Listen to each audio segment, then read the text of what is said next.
Welcome back, sparkling humans, to another episode of Ignite Your Spark. I'm your host, Kim Duff Selby, here to bring you new ways of thinking, new ways of being, perhaps help you step outside of your comfort zone. My goal in all of this is it's about you. It's about helping you shine your light. And that is what I aim to do with my guests. I aim to have amazing guests who are sharing the way they are lighting up others. And today, my guest is Rae Leonard, who has a wonderful story, not always good, ups and downs that brought her where she is today. She is an author, an intuitive guide, and a coach. And those words don't say enough about what she is, what she does, how cool she is. She's been through addiction issues and into sobriety. Her newest book is called High Sobriety, A Trip Out of the Bottle into Your Intuition. And she's acted in films and she's just experienced a lot of life and has brought that forth into her coaching. And she uses a device called a Healy. We're going to go into that. But let's get to it. Welcome, Rae. Thanks for being on Ignite Your Spark. Oh, thank you, Kim. I am so grateful to be here with you because I love your spark. Thank you. I love yours too. Before we begin, that's a perfect way to go into this. How do you ignite your spark? Mm. I like to offer things to the birds and commune with them. They bring me my ancestors and information and messages, and they're my community. We have a great time. Oh, I love my birds. I don't have, do you have actual birds that you have at home? No, I couldn't put them in a cage. I couldn't either. I couldn't either, but I do. We live on a in a house in the trees, sort of on a deck where the hummingbirds come regularly. And I talk to them, I commune with them. I love them. I'm so excited when they come feed at the feeder where I'm sitting when I'm out there. I love it. Yes, yes. They bring you gifts, and so I give them gifts, food, and Oh, it's so yeah. nice. Yes, I've heard that hummingbirds are little messengers of God. And when you see them, you're getting a little message. I like to believe that. I see them every day because they come to our feeders. I love it. I love it. Well, that's a really unique way of answering. I have not heard that before. Nature, yes, but not specifically the birds. Perfect. I love to do prana pulls. I'll go outside and bring the energy down from the sun through me. I love to do mirror work. I'll get up in the mirror. I love you. I love you. I love you. I love you. I love you. Yeah. Yeah. So because you are definitely glowing from the inside out. And it is reflected in your voice and in your face. And for those of you who want to see it, this will also be on my YouTube channel. Let's get into your story a little bit, Rae. And I don't want to take too much time to really talk about it, but you did not have the best, let's say, beginning in life as a latchkey kid. Well, it all came around to benefit me. I mean, my parents split up when we were all very young, and I did feel lost amidst their budding lives, and I was left to my own devices. The benefit of that was that my clair senses, or my extra sensory perceptions, became very strong to as a survival mechanism. They kicked in, and my strongest one is kind of funny. It's kind of odd. It's my sense of smell. My nose knows. Hmm. And how old were you when you started realizing that you had these abilities? I would say 4. Really young. And yet, this also took you in a different direction when you went into and you fell into the drug arena too. So you must have shut them off at some point. Yes, yes, Kim. They became suppressed when peer pressure, adolescence, peer pressure, the entrainment of public school, and drugs and alcohol. Absolutely. The more that I learned to kill pain with those substances, the more my powers took a back seat.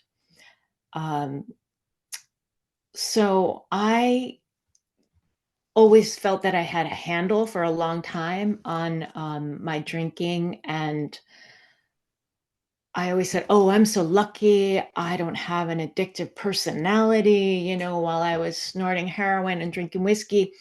And at the same time, I was kind of running a dualistic life because I was a yoga teacher and I'm a health food nut.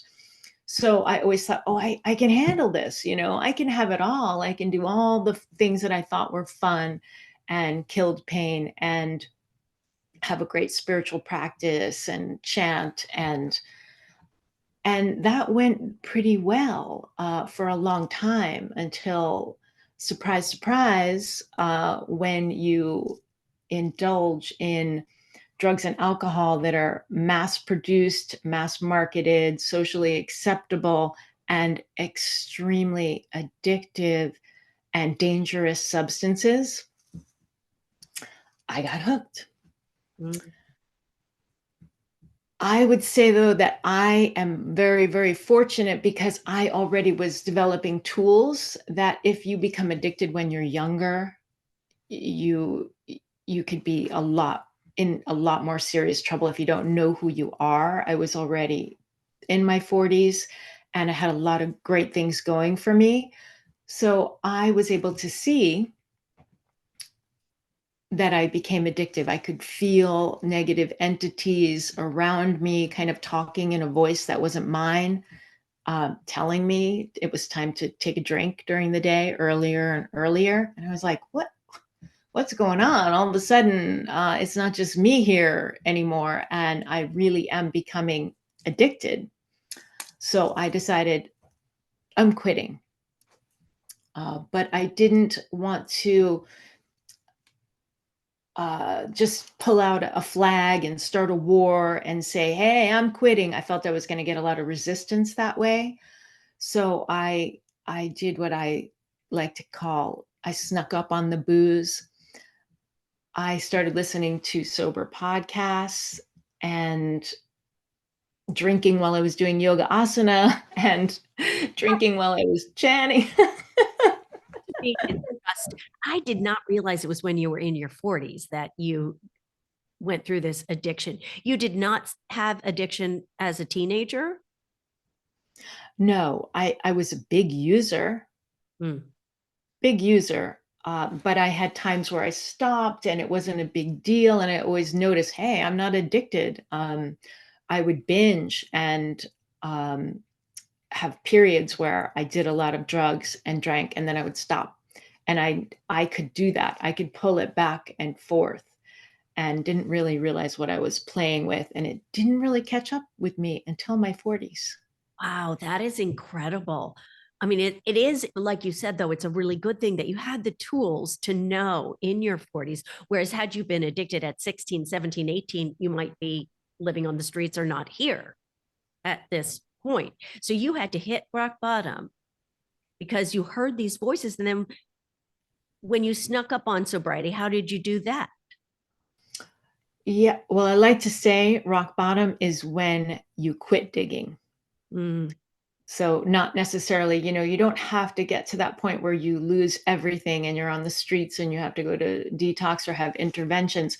If you can notice, hey, I think I have a little problem here, and it doesn't matter that all of my friends drink socially, and it's so accepted in our society that you kind of feel like, well, I should be able to handle this and I should be able to moderate it. If you feel that you cannot or not doing a great job, you can just quit, and it's okay. It doesn't mean there's something wrong with you.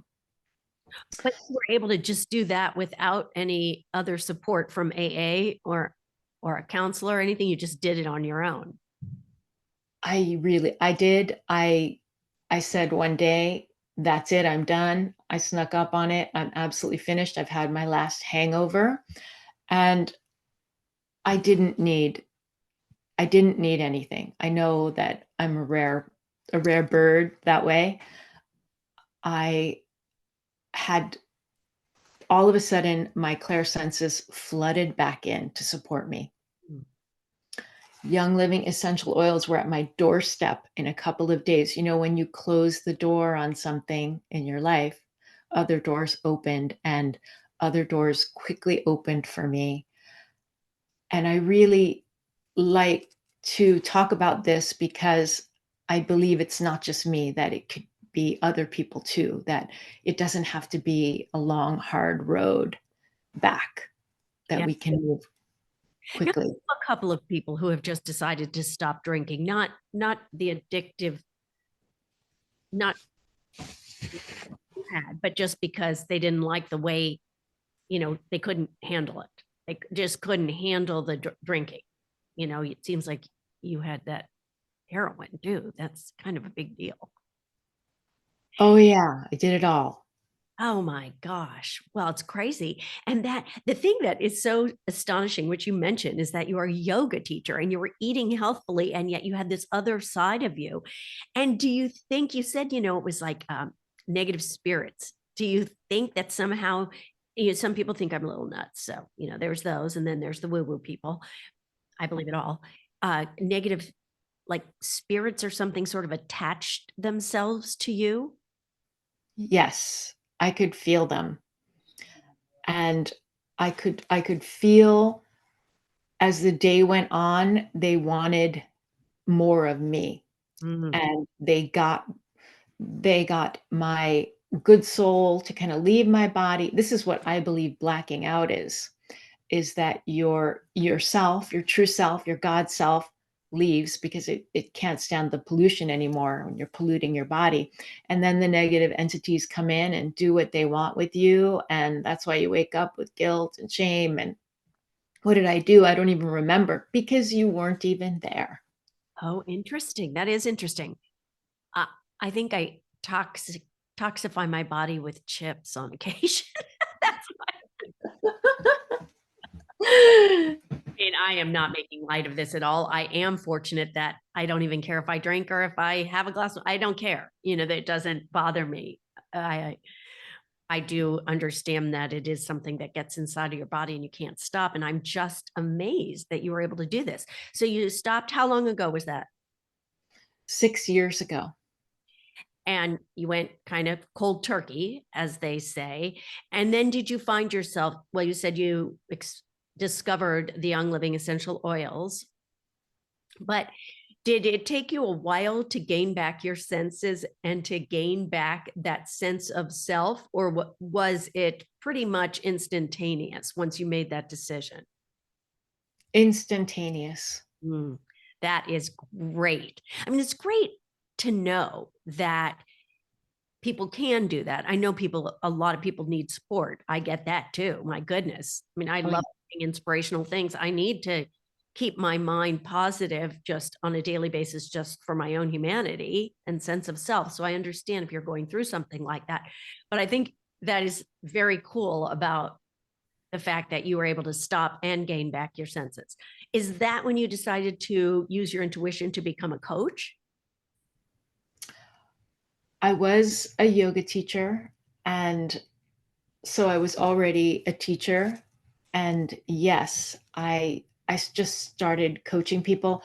I used to coach people when I was on film sets, when I was an actress. I would find that I was less interested in that the art of filmmaking. I found it very masculine. I found it very militaristic, and that you couldn't talk to these people and that people, that you were just like hoarded into your little space where they could find you because time is money, time is money. And I didn't really enjoy it as much as I did when, say, theater when I was younger. And I found myself just, I was always coaching the crew members and Yeah. making them tea and giving them oils and doing things that I wanted to help everybody. So when I finally got a hold of my own demons, it was just natural to start coaching people.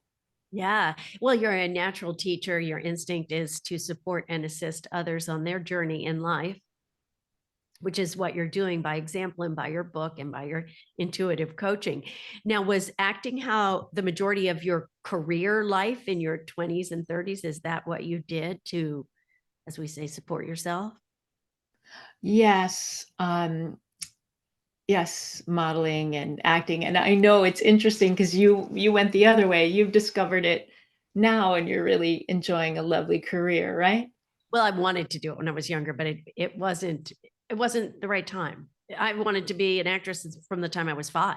I mean, I knew that's what I wanted to do, but I realized that the essence of doing that is something I've carried through all of my different job kind of things, entrepreneurial adventures. It's all the same as performing. It's all Yes. in that essence coming forth. Now, yes, it's not what I do primarily, but I do love doing that now. I was just curious because it is interesting. And and you know what, Kim? I actually didn't love it. Yeah. I didn't love it. I just, I was young and you got to pick something. What do you want to do? I was like, well, I guess I'll be a movie star because they like, that looks good. You had to pick something, and I really didn't know what to pick. So, Yeah.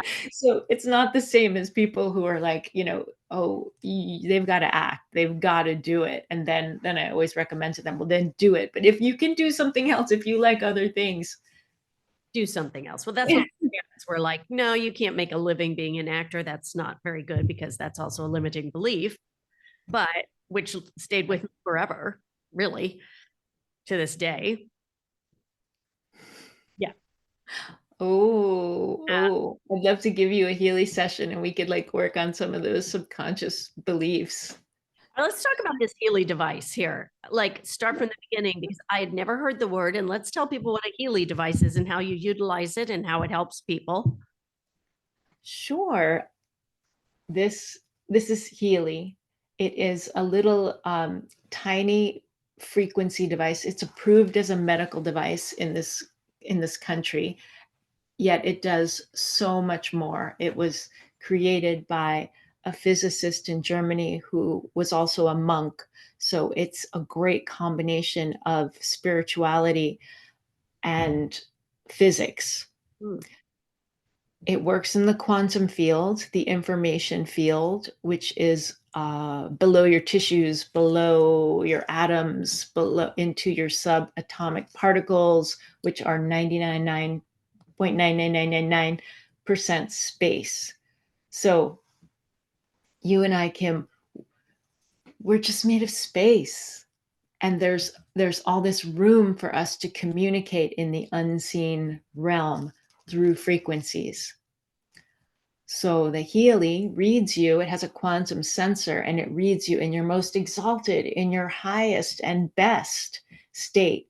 And then it delivers frequencies every 10 seconds so that you can, so elevate you to that place. And everyone's frequencies are different. So if you had 10 people in a room and they all had a stomach ache and you ran the Healy for intestinal harmony, it would be giving different frequencies to everyone because everyone's an individual and it might be coming from stress or it might be coming from a bacterial issue. So it's very in depth and beyond the beyond, yet it's here for us now, and I love to use it on people and help people. Yeah, I've never heard of that. I have interviewed someone who uses quantum healing. Well, a couple of people, actually. It's a concept that is a little far out there for all of us to understand. How long has the Healy device been around? 2019. Oh, And no, it no. well, it came from a much bigger machine called the Time Waver, which I think has been around at least 10 years, maybe more before that. And that was a really large device, and you had to be trained. So, frequency practitioners in Europe, of course, where they're doing all this cool stuff, they were trained on the machine, but then they had to individually pick the frequencies that they give to people. So, finally the founder was like, I want something smaller. I want something personal. I want something everyone can benefit from.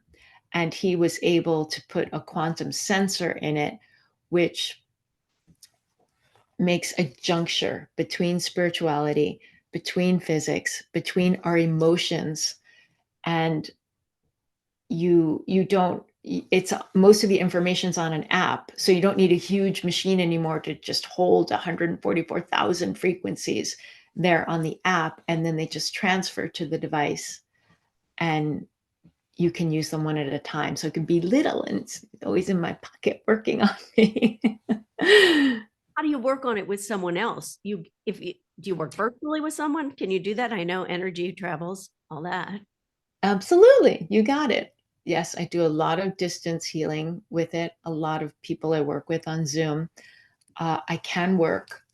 This is, I'm working electrically right now. Um, when you work distantly, you're working magnetically, because we are electromagnetic beings.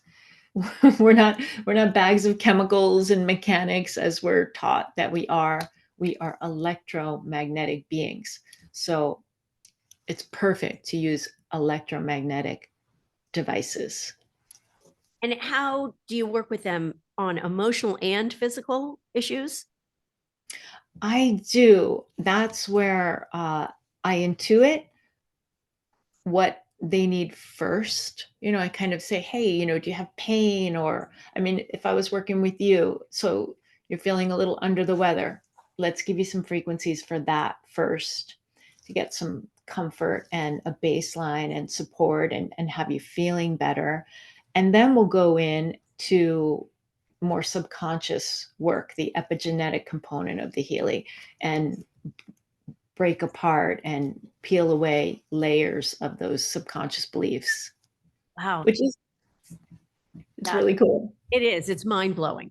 Do you put the device, you have it attached to yourself on your wrists? Is that right? Right now, I do. It also comes with a coil, a Tesla coil, which works resonantly. Can you see the coil in there? That's very cool. I can. Obviously, you guys are going to have to go to YouTube who are just listening. And when you are working with someone virtually, do you attach it to yourself or you and use your own energy to connect with them? That's right. We hold an intention together and record someone's vibration. And then I have a client list. You can go in, and in the app, there's clients. So I have all my people there, and friends and family and animals and whoever else, and organizations and vehicles. My friend, my friend who has a broken car all the time. She's like, "Can you put my car in the Healy again?" I'm like, "Can you just go to the mechanic?" Because you can do inanimate objects. Everything can receive frequencies because it's all just space. Yeah, I guess it's just really hard to explain something like that because it is just energy. It is just space. And I don't mean just because that's so magnificent that we have the ability to capture those waves of frequency healing in a device that can reach out to others. It's I don't even know how to talk about it because it is out there. I believe it. I'm a big believer in anything. I mean, why wouldn't you? That's how I feel about a lot of things. Why wouldn't you experience something? What have you got to lose? And it could only help you. Do you think people have to believe in it in order for it to work, or does it work anyway? Well, do you have to believe that your key fob, when you hit click, click, is going to work, or does it work anyway? Oh, good analogy. I like that. And do you need to know? Do you need to know what those frequencies are and how that is working? No, I Or guess do you you just want your car open? right. Okay, give it to me. Yeah, let's bring on those healing frequencies. I love us. Right, or a radio or a TV, do you know how it works? I'm glad you said that because, of course, there are people who are skeptics about a lot of things, but you're not skeptical about turning on that TV. You're not skeptical about Wi Fi coming through. you might be skeptical of the 5G network and the harm that it could possibly be doing to us, but you don't look into how it works or why it works. Because we've been conditioned to just accept it and know it and use it. Yeah. Yeah. All right. If you have a message for my listeners, what would it be if you had a message to help them ignite their spark? We are cosmic, conscious creators. That's why we're here. So everything that you see, everything that you speak, everything that you do is a cause. You're creating that way. And so everything you're looking at is something you've created. So the things in your life that you like, wonderful, great job, you created it. Keep going, more of that. Everything that you look at that you don't like and you want to blame someone else for it or something else for it, you have also created that. Yeah. Yeah. So it is like working with the law of attraction, because I love how you said that, because you can't hear it enough. Everything in your life that you love, you've created. Everything in your life that you don't love, you created that too. And I don't think people think about that very often or enough. And in fact, I don't think about that until I read something like it, or you will remind me of that. And I think we really need to realize we create our own reality. We create our own lives. We have the ability to change. I would like to get rid of this cold. I didn't really want to create that in my life, but sometimes things happen, right? I don't know. Well, Yeah. so interesting. I love your story, Rae, and I love how you are assisting people with your intuition and your Healy device, from things that we can't see or understand to our own intuition. I mean, how do we even understand that? We don't. It just is there. I think we have to learn to trust it. And I think maybe your little Healy device could help us with that too. That's what comes to me. Yes, and practice and develop, and use your senses and see how they connect to the other ones, and what ask for clues. I am ready, Mother God, to see some proof of my clairsenses today. Ask, put a note on your pillow, ask out loud. Yeah. All of these forces are there for us to help us. Mm, yeah. So good. We do have to use our intuition, and we have to believe it, and we have to practice. And I think that is really key. I find that as humans, we always want someone else to solve our problems for us instead of looking within. And big part, I have to remember that too. We all do. Well, Rae, thank you so much for being on the podcast today. Where can people find you? Oh, Kim, thank you so much for having a lovely show, because if you didn't have the lovely show, I wouldn't have had the invitation and the pleasure to be here with you and your audience today. If you want to keep the conversation with me going, you can DM me on Instagram at I am Rae Leonard. IamRaeLeonard.